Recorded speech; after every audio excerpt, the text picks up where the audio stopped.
নমস্কার। বর্তমান সময়ে ইলেকট্রিক আমাদের জীবনের সঙ্গে অঙ্গাঙ্গিকভাবে জড়িয়ে গেছে। ইলেকট্রিক ছাড়া আমরা একটা মুহূর্ত ভাবতে পারি না। সকাল থেকে সন্ধ্যে পর্যন্ত প্রত্যেকের বাড়িতে ফ্যান ঘুরছে, লাইট জ্বলছে, এসি, মোবাইল, ফ্রিজ সবই কিন্তু ইলেকট্রিক আছে বলে আমরা ব্যবহার করতে পারছি। আর সত্যিকারের ইলেকট্রিক যদি একটা দিন যদি না থাকে, তাহলে আমরা বুঝতে পারি ইলেকট্রিকের কতটা প্রয়োজন বর্তমান সময়ে। ভবিষ্যতে এই ইলেকট্রিক থাকবে তো পৃথিবীতে? বর্তমানে যে হিসাবে সারা বিশ্বে ইলেকট্রিকের ব্যবহার হচ্ছে, তাতে কিন্তু ইলেকট্রিক একটা দিন হয়তো শেষ হয়ে যাবে। আর এই ইলেকট্রিকের জন্য প্রাকৃতিক দূষণ হচ্ছে, যে দূষণ পৃথিবীকে ধ্বংসের দিকে এগিয়ে নিয়ে যাচ্ছে।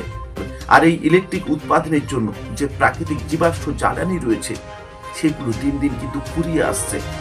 তাহলে ইলেকট্রিক উৎপন্ন হবে কিভাবে? আমাদের প্রত্যেকের বাড়িতে light, fan, AC, mobile, fridge চলবে কি করে? সভ্যতা এগিয়ে যাচ্ছে, পৃথিবী এগিয়ে যাচ্ছে। আর এই প্রাকৃতিক বাতাসকে দিয়ে যদি কারেন্ট উৎপন্ন করা যায়, তাহলে কিন্তু যে জীবাশ্ম জ্বালানির ঘাটতি হচ্ছে সেটা কিন্তু পূরণ করা যাবে। এছাড়া জীবাশ্ম জ্বালানি পুড়িয়ে যে প্রকৃতি দূষণ হয়, সেটাও কিন্তু রোধ করা যাবে।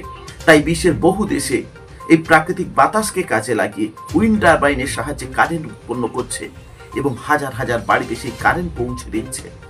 আজকের এই ভিডিওতে আপনাদের শোনাবো বিশ্বের সবচেয়ে বড় উইন্ড টারবাইন, সেটা কিন্তু চীনে রয়েছে। আর সেই উইন্ড টারবাইনটা প্রায় 10টা বল খেলা মাঠের সমান। আর সেই উইন্ড টারবাইন দিয়ে প্রায় কয়েক হাজার বাড়িতে কারেন্ট দেওয়া সম্ভব। চলুন আমরা মূল ভিডিওতে ফিরে যাই।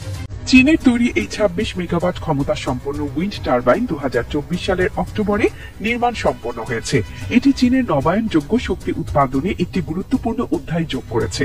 এর রটার ব্যাস 250 মিটার, যা এক কথায় অবিশ্বাস্য। ভাবুন তো, এটি যখন ঘুরতে শুরু করে তখন প্রায় 5,30,000 বর্গফুট এলাকা কভার করে, যা প্রায় 10টি আমেরিকান ফুটবল মাঠের সমান। এই টারবাইনটি এতটাই শক্তিশালী যে এটি একাই হাজার হাজার বাড়িতে বিদ্যুৎ সরবরাহ করতে সক্ষম। শুধু চীনই নয়, পুরো বিশ্ব এখন নবায়নযোগ্য শক্তির দিকে এগিয়ে যাচ্ছে।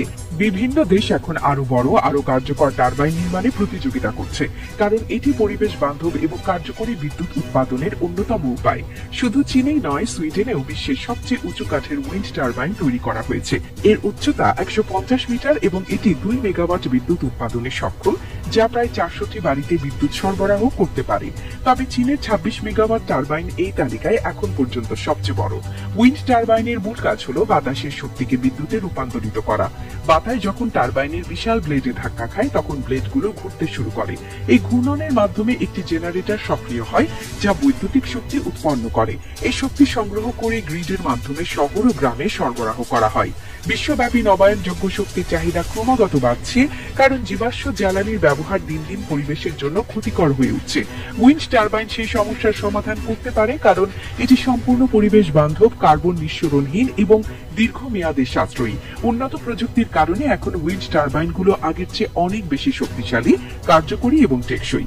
বড় উইন্ড ফার্মগুলো সমুদ্রে বসানো হচ্ছে, যেখানে বাতাসের গতি বেশি থাকে এবং বিদ্যুৎ উৎপাদন আরো কার্যকর হয়। আমাদের দেশের সমুদ্র উপকূলবর্তী এলাকায় প্রচুর বাতাস থাকে, যেখানে উইন্ড টারবাইন বসালে উল্লেখযোগ্য পরিমাণে বিদ্যুৎ উৎপাদন সম্ভব। উন্নত পরিকল্পনার মাধ্যমে আমরা নবায়নযোগ্য শক্তির ক্ষেত্রে আরো বড় সাফল্য অর্জন করতে পারি। তাহলে ভাবুন তো, যদি ভবিষ্যতে আমাদের দেশেও বিশাল উইন্ড টারবাইন বসানো হয়, তাহলে বিদ্যুতের জন্য জীবাশ্ম জ্বালানির উপর নির্ভরতা কমবে, পরিবেশও থাকবে সুরক্ষিত। তো আজকের ভিডিও এই পর্যন্ত। দেখা হচ্ছে নতুন কোনো ভিডিও, নতুন কোনো এপিসোডে। সকলকে নমস্কার, ধন্যবাদ। সকলে ভালো থাকবেন। বর্তমান কম্পিউটার এআই যুগে আপনার ব্যবসাকে সবার ঘরে ঘরে পৌঁছে দিতে নিজের ব্যবসার জন্য বিজ্ঞাপনের রেকর্ডিং ও ভিডিও বানান আর আপনার ব্যবসার উন্নতি করুন। 9733894015